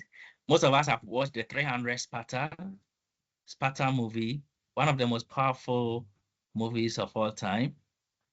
Ithaca is part of the story I'm about to tell you, and other cities that are not on this map over here. Now, all these cities, Argos, Pylos, Delphi, Ithaca, they all had their own kings, and they were all kingdoms. And the king of Mycenae was a very powerful king who conquered the kings of Greece. And so the king of Mycenae became the greatest king of all of them. So he was called the King of Kings because he was able to conquer them and to put the entire Greece under his control. The king of Mycenae, his name is Agamemnon. If you can remember, put it in the chat for me. His name is Agamemnon. Agamemnon was a powerful king who was called the King of Kings, and all the kings of Greece served him because he had conquered them. One time he went to Corinth and he conquered the army of Corinth. And once he defeated them, and what happens is that once they defeat you, you become a king under the main king. That is if you are not killed. Or whoever takes over will serve the king who conquered, and you pay taxes to that king, and your army belongs to that king. Anytime that king has war, that king will use your army. And in those days, your strength was the army you had. All right. Now, Agamemnon was a king who became so powerful that he was the one who wanted to take control of the Aegean Sea and always wanted to destroy Troy. Several kings had tried to destroy Troy, but they couldn't, including Agamemnon. One day, the king of Sparta, his name is Menelaus. Please type this in the chat for me. Nobody type Agamemnon. Please type Agamemnon, all right? However you spell it, just spell it. The king of Sparta, his name is Menelaus. Thank you, Yvonne. Thank you. I like it when someone is following like that. Now, the king of Sparta those days was called Menelaus. And Menelaus wanted to form an alliance with Troy so that these two kingdoms, Sparta and Troy, could have peace and could do business together. And in those days, if you cannot conquer a kingdom, you can form alliance with that kingdom so that both of your kingdoms can enjoy some benefits. So these two kings came into an agreement, and they had to discuss the terms of the alliance and to sign the alliance, and they held a celebration for the alliance. After several years of war, finally, they wanted to make peace. And so on the day of the celebration usually takes a number of days. When the celebrations began, King Priam sent his two sons to represent him. The historic event of Troy and the war that came about that eventually caused the destruction of Troy. So I got to the part where Sparta and Troy had an alliance. And so the two princes of Troy, together with their team, came all the way to Sparta for the alliance celebration. Now, when they got to Sparta, something happened that instead of peace, rather triggered war. In those days, the king of Sparta, Menelaus, had a wife called Helen. And in those days, Helen was the most beautiful woman in the world. And she, was the wife of Menelaus. If you can hear me, type Helen in the chat. I don't know if I'm talking to myself alone. Type Helen in the chat. Let me see if you can hear me and what I'm saying. Type Helen. All right, thank you. So Helen was the most beautiful woman in the world. And Paris was also a very handsome prince who was not a warrior. And one thing that was said about Paris was that Paris was a lover of women. So Paris loved a lot of beautiful ladies. And when they came for the celebration, Paris met Helen, who was the most beautiful woman in the world. Now, if you go into the details of this particular story, you realize that their meeting and their union was orchestrated by certain gods of Greek mythology, but I'm not going to go into all of that. And so Paris actually fell in love with Helen, the wife of the king. And the two of them developed a strong bond of love when they met. So those days when the celebrations were going on, they were hiding and meeting and being together during those days when the celebration was going on. And the king never knew. And one thing about Helen, according to where I'm picking my story from, Helen was not in love with the king because she was brought to that land when she was a young girl against her wish. She had never had peace with a king. And oftentimes, according to where I'm picking my story, she wanted to commit suicide several times. So she was an unhappy queen. But when she met with Paris, both of them developed a strong bond. Now, when the celebrations was over, they couldn't separate themselves.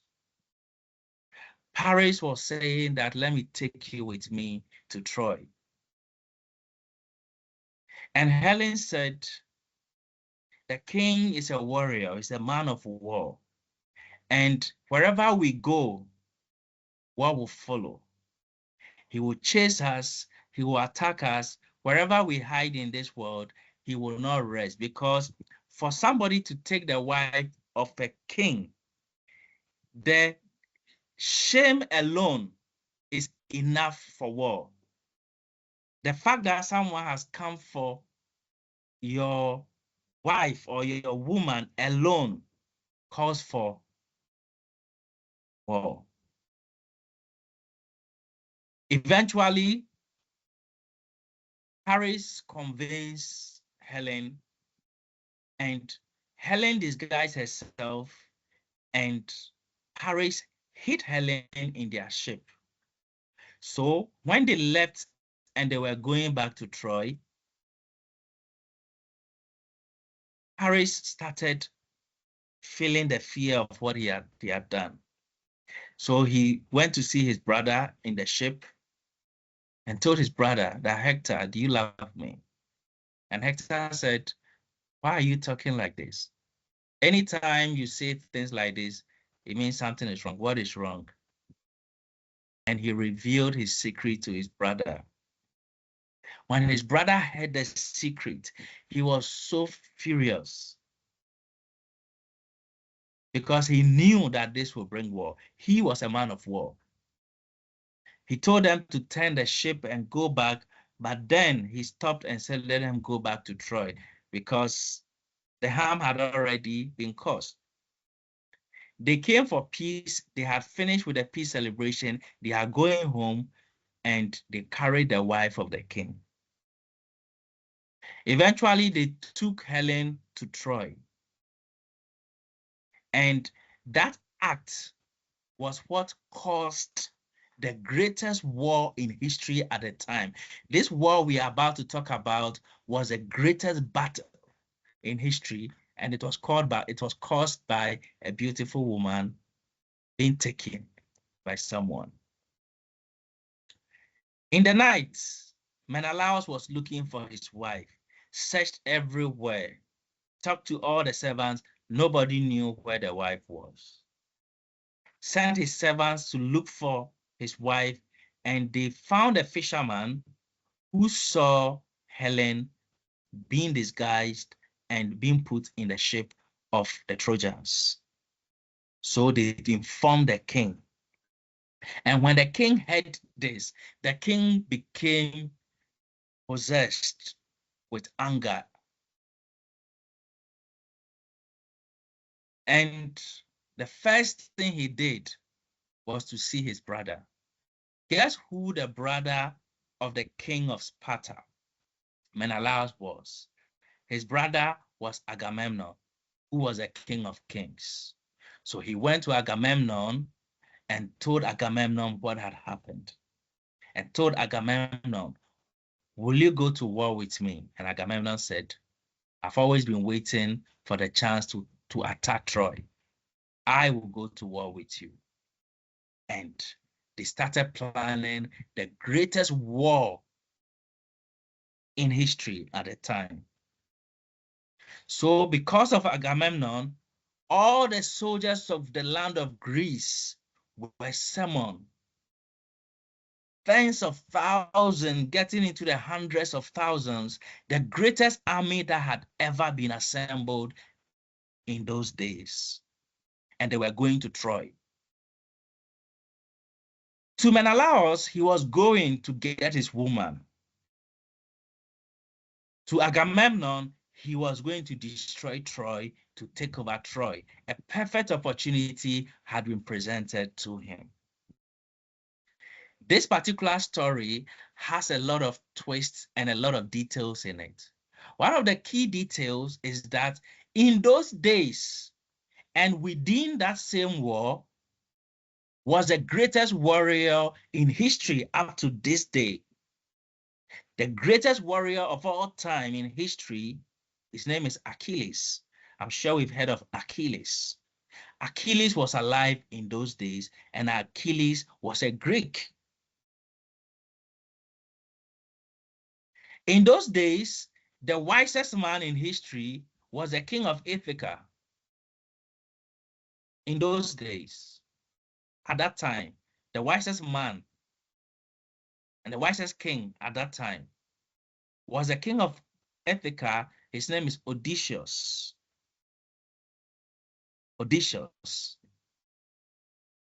This Odysseus is one man who has history of his own.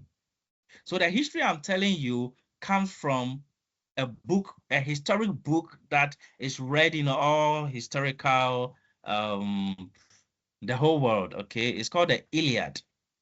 This is where the story of Troy is and has been kept to this day. Odysseus has his own history. That something happened about Odysseus that is also in history today, and all historians know about the story of Odysseus, and it is recorded in a history book called the Odyssey.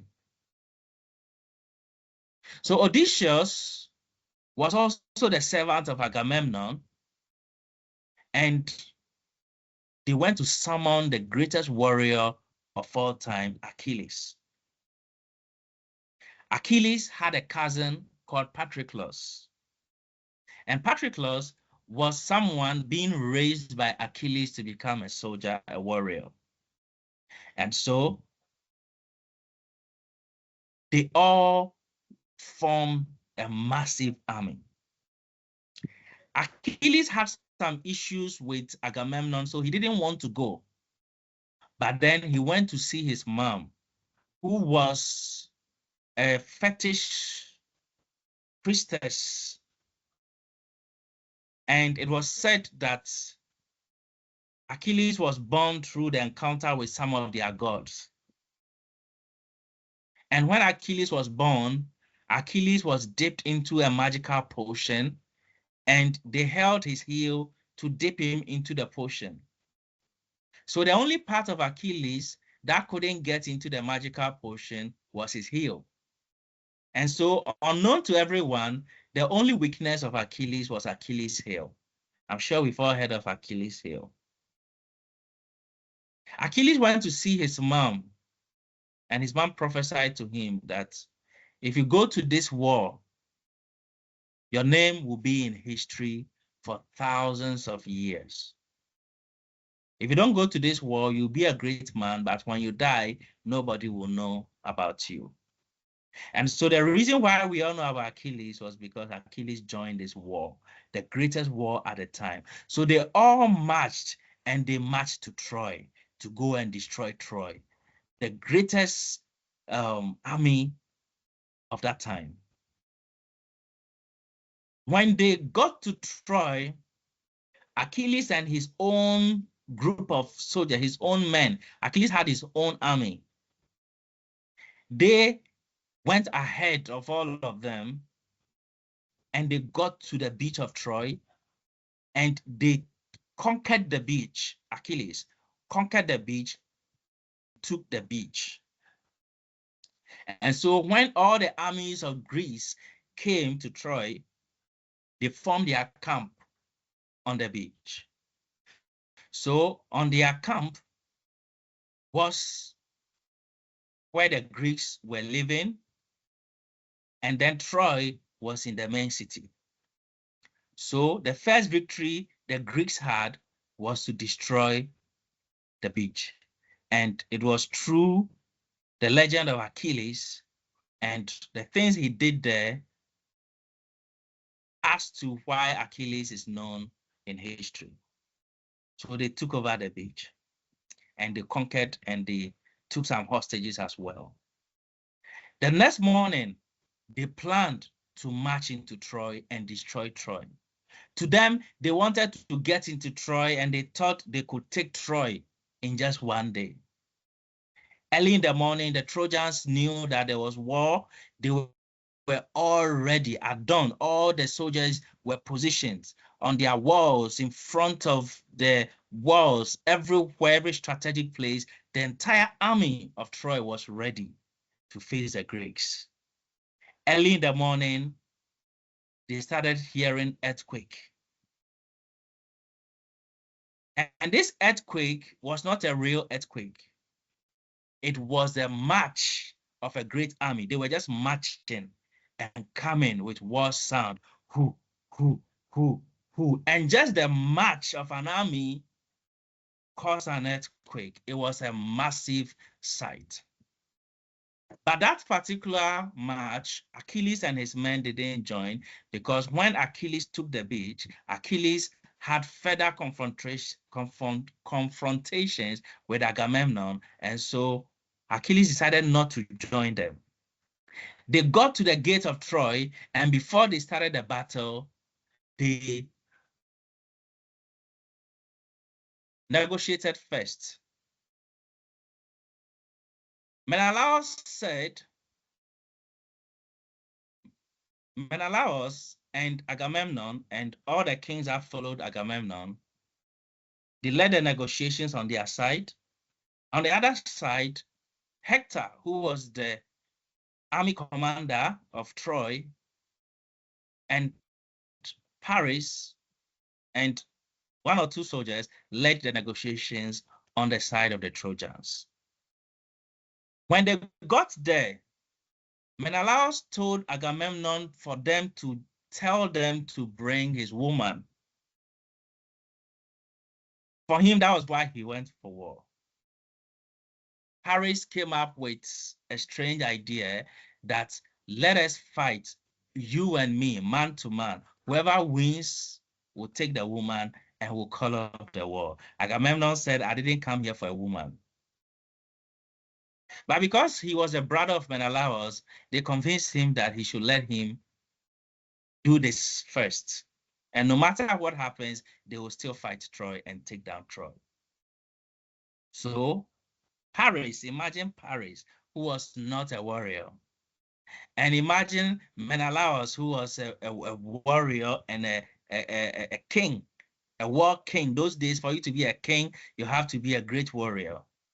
He was a warrior all his life. And Paris says he will fight for Helen. So, because of his honor, and they allowed the two of them to fight, Paris and Menelaus. When they started fighting, the fight was so funny for Menelaus. It was so easy, and he got Paris, was about to kill Paris. Paris ran to his brother Hector and embraced the feet of his brother. Menelaus approached that, let him go, let me kill him. If not, I'll kill him under your feet. And Menelaus took his sword and was about to strike Paris at the feet of Hector. And Hector said, he is my brother. Hector drew his sword and Hector killed Menelaus, the king. The moment Hector killed Menelaus, the Greeks got furious and they charged on Troy. And the battle began. They fought and fought and fought and fought. And because Achilles was not with them, and because the Trojans were strategically positioned, the battle became a bloodbath. They killed a lot of the Greeks. Until a time came, the king of Ithaca, Odysseus, informed Agamemnon, let's retreat and regroup. Agamemnon said, no, I've never lost a battle. He said, if you don't retreat, you will not have an army. They retreated and they went back to the beach. Time and time again, they tried to conquer Troy. If you go into the real history of this particular war, it took them about 10 years before they could destroy Troy. They did everything possible until they got the idea of the Trojan horse. Now, one time came that Patroclus, the cousin of Achilles, he always wanted to fight, but Achilles was still training him. Achilles didn't want him to fight. So one day, there was a battle. The Trojans decided to come and attack the Greeks at their camp, the beach, and to sack them at once. So when Patroclus heard of that battle, Patroclus disguised himself like Achilles. He wore the armor of Achilles, disguised himself, and led Achilles' army to join the main Greek army to battle. When they saw Achilles, moving, they all followed him. They thought it was Achilles, not knowing it wasn't Achilles. When the battle was going on, a time came that Patroclus and Hector met. And there were rumors as to who was the greatest warrior. Was it Hector or Achilles? Of course, everybody knew Achilles was the greatest warrior, but then everybody wanted to see Achilles and Hector fight. During that battle, Hector and Achilles met, and one way or the other, everybody stopped for them to fight. And so Patroclus, who disguised himself as Achilles, was fighting Hector, and Hector thought he was fighting Achilles. So they allowed the two of them to fight. And when the battle started between Hector and fake Achilles, guess what happened? Who won? Who do you think won that particular encounter? Who won? Let me see in the chat. Who do you think won? Who do you think won? Anybody? Hector. Thank you, Lubokola. So Hector killed Patroclus. He thought he was killing Achilles. When they removed the mask, the helmet, they saw that it was not Achilles. At the sight of this, both of them and the entire battle ended because it wasn't even Achilles. But the death of Patroclus pained Achilles so much when he heard the news that Achilles became so hurt. And listen to what happened. I'll be done in a few minutes. Achilles alone marched to the gate of Troy. Usually, it's an army that goes to Troy for battle. But only one man, Achilles, marched to Troy. When he got to the gates of Troy, he took a chariot and he went to the gates of Troy. He got there and he shouted for Hector to come out. All the soldiers were on the walls, the army, the king, all of them were on the walls. They wanted to use their arrows to kill Achilles, and they said, no, this is a battle of honor. So we called Hector, and Hector came out to face Achilles. The fight between Hector and Achilles to this day has been recorded as one of the most interesting fights of legends. Achilles versus Hector, the greatest warriors of two lands, fighting man to man. They fought and fought and fought and fought. And guess who won the fight between Achilles and Hector? Who do you think won that fight? Let me see in the chat. Who do you think won? I'll be done in a few minutes.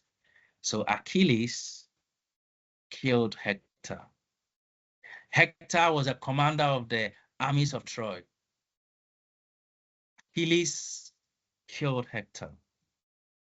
And the most painful part, listen to this, is that Achilles tied the feet, it's in the story, tied the feet of Hector to his chariot, the dead body of Hector. At the sight of all the Trojans, he disgraced all of them. He tied the feet of the dead body of Hector to his chariot and rode and dragged him on the floor at the sight of everyone and brought him back to their camp at the beach. It was such a painful sight for all the Trojans. At night, the wise king Priam disguised himself and found his way onto the camp of the Greeks and onto the tent of Achilles to come and beg for the body of his son Hector. When he got there, he begged Achilles to give him the body so that he would go and bury his son. The king was a wise king. He spoke to Achilles in a way that nobody had ever spoken to Achilles. Achilles, when he brought the body of Hector, he was still so hurt. He cried and cried and cried and cried. But he agreed and gave the body of Hector to King Priam and came out with him and told him that don't disguise yourself, go, nobody will attack you.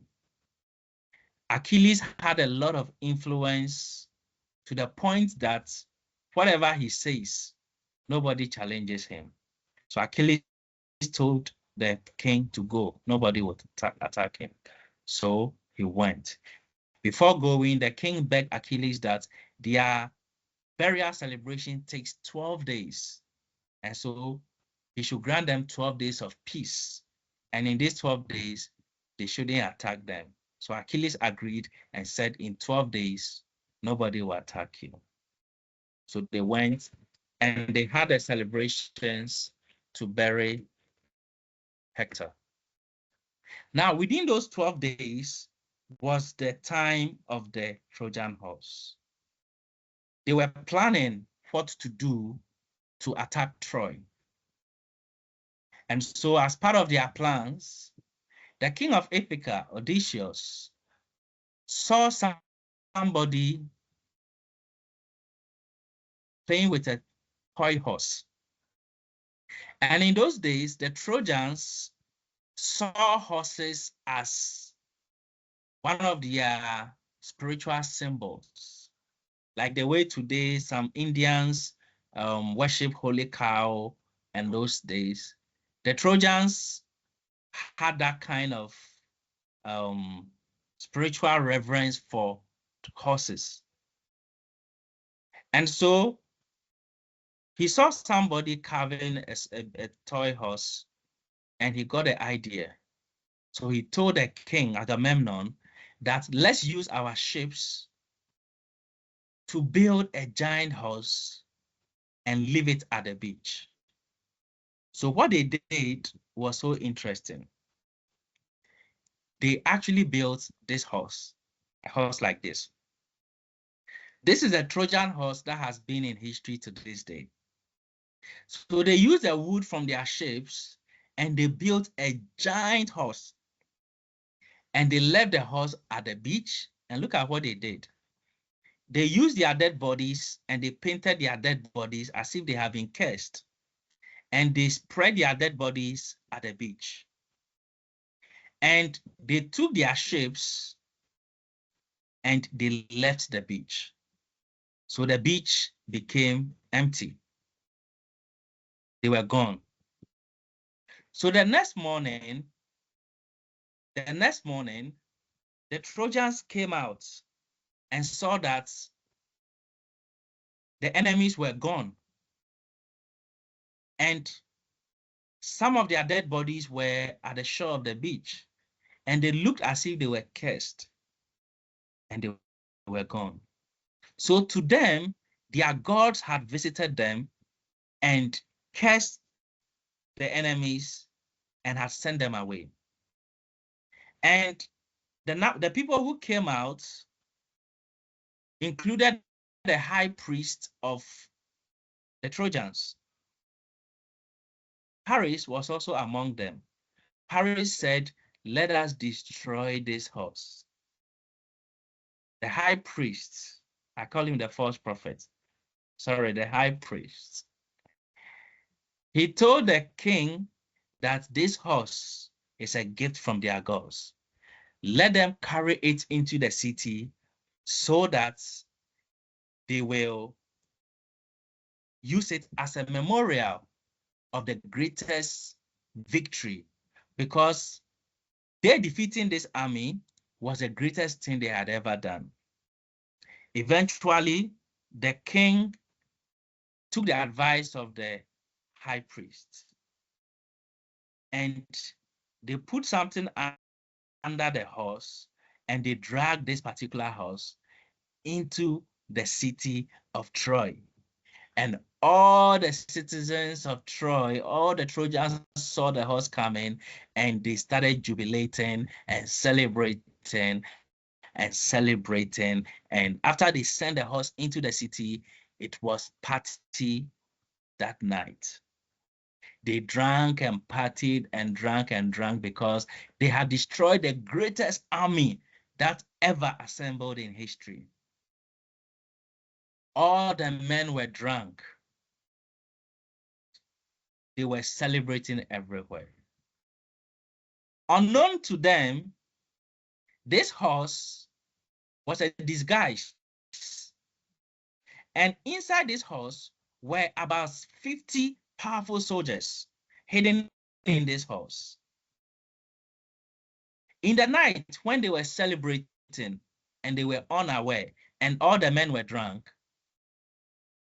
the warriors, 50 of them, opened a window in this horse.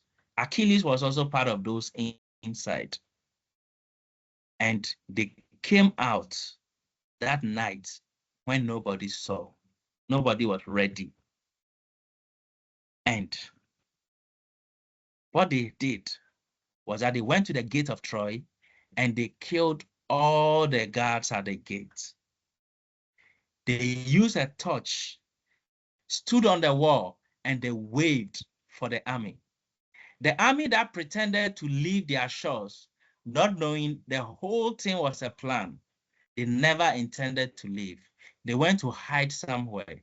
And in the night, when the horse got in, they had already positioned themselves, waiting for a signal. And so they used the torch to wave at them. And that night, all the armies entered into the gate of Troy, the gates that kings had tried to get in for hundreds of years. That night, they got into Troy and they killed every man. Only Paris who escaped with some of the women and children. They killed every man, killed every baby boy, burnt the city down. And to this day, Troy had never been a city again, a kingdom again, a country again, a nation again. And the name of Troy was destroyed that night.